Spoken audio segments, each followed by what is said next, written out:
ബോബി ചെമ്മണ്ണൂർ ഇപ്പോൾ ഒരു കേസിൽ പിടിക്കപ്പെട്ടു എന്നേ ഞാൻ കരുതുന്നുള്ളൂ.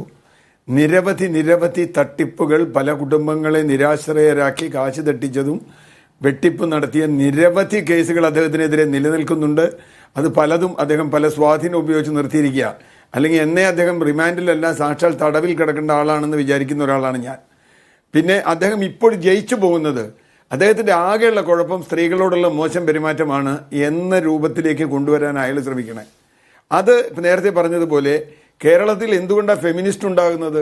മെയിൽ ഷോവനിസ്റ്റ് സമൂഹത്തിലെ ഫെമിനിസ്റ്റ് ഉണ്ടാവൂ, വർഗാധിഷ്ഠിത സമൂഹത്തിലെ കമ്മ്യൂണിസ്റ്റ് ഉണ്ടാവൂ, വർഗമില്ലാത്ത സമൂഹത്തിൽ കമ്മ്യൂണിസ്റ്റ് ഉണ്ടാവൂ.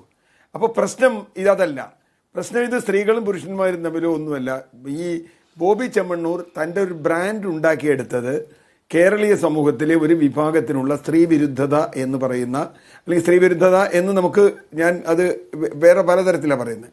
ഇപ്പോൾ ബോഡി ഷെയ്മിങ് ആയാലും, ഡ്രസ്സിനെ കുറിച്ചായാലും, രാത്രി നടത്തത്തിനെ കുറിച്ചായാലും, ഏത് വിഷയത്തെക്കുറിച്ചായാലും സ്ത്രീകൾക്കെതിരായി തമാശ പറയുക. ഇപ്പോൾ ജോക്സ്, അത് ഫെമിനിസ്റ്റുകൾ ഏറ്റവും കൂടുതൽ ഉയർത്തിപ്പിടിച്ചിട്ടുള്ളതാണ്.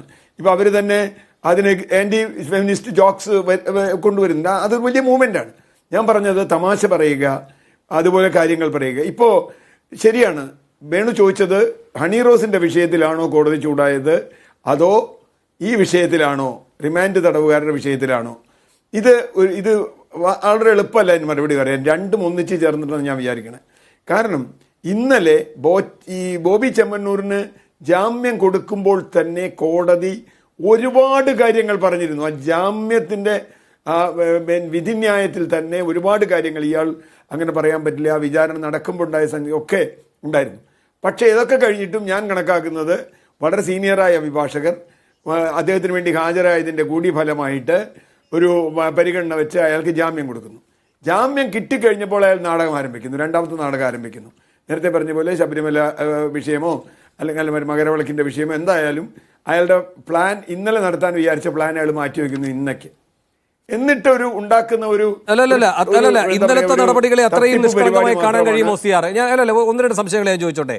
ഇപ്പോ ഒരു സെക്കൻഡ് സാർ, വക്കാലത്തെടുത്ത രാമൻപിള്ളയെ പറ്റി പറയുകയാണ്. അദ്ദേഹത്തിന്റെ കൂടി കാര്യങ്ങൾ പരിഗണിച്ചാണ് ഇന്ന് പരിഗണിക്കുന്നത്. ഇന്നലെ ജസ്റ്റിസ് പറഞ്ഞതാണ്, സമയമില്ലാത്ത മനുഷ്യനാണ്. രാമൻപിള്ളയെ പറ്റിയാണ്. പ്രായമുള്ള മനുഷ്യനാണ് അദ്ദേഹം. ഇന്നലെ വന്ന് ഈ കോടതി മുറിയിൽ ഇരിക്കുന്നത് കണ്ടപ്പോൾ വൈകിയെടുക്കേണ്ട കേസായിട്ട് പോലും നേരത്തെ എടുത്ത് ഒരു തീരുമാനമുണ്ടാക്കിയതാണ്. ആ പരിഗണന ആ മനുഷ്യനോട് പോലും കാണിച്ചില്ല. അദ്ദേഹത്തിന്റെ താല്പര്യം കൂടി പരിഗണിച്ചാണ് ഇത്തരമൊരു ശക്തമായ നിലപാടെടുക്കുന്നത്. അപ്പോൾ ആരുടെ താല്പര്യമാണ് അവിടെ സംരക്ഷിക്കപ്പെട്ടത്? ചോദ്യം 1. ചോദ്യം 2, ഇവിടെ ഇത് ഒരു സെക്കൻഡ് അദ്ദേഹം പറയുകയാണ്, ഇന്ന് പറയുകയാണ് എന്തും വിലയ്ക്ക് വാങ്ങാമെന്നാണോ കരുതുന്നത്? അപ്പൊ ഇന്നലെ പറഞ്ഞത് എന്താണ്?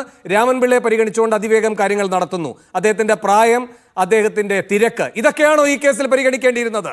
ഇനി ചോദ്യം 2, ഇന്ന് പറയുകയാണ് എന്തും വിലയ്ക്ക് വാങ്ങാമെന്നാണോ കരുതുന്നത്? ബോബി നിയമത്തിന് മുകളിലാണോ? ഹൈക്കോടതിയോടാണ് കളിക്കുന്നത്, തടവുകാരുടെ കാര്യങ്ങളൊക്കെ അയാൾ നോക്കും, ജുഡീഷ്യറി ഒന്നും ഇനി വേണ്ട എന്നാണോ? ഇനി അടുത്ത വാചകങ്ങൾ കേട്ടോളൂ സിആർ. ബോബിക്ക് വേണ്ടി ഹാജരായ മുതിർന്ന അഭിഭാഷകനെ പോലും അയാൾ അപമാനിക്കുകയാണ് ചെയ്തത്.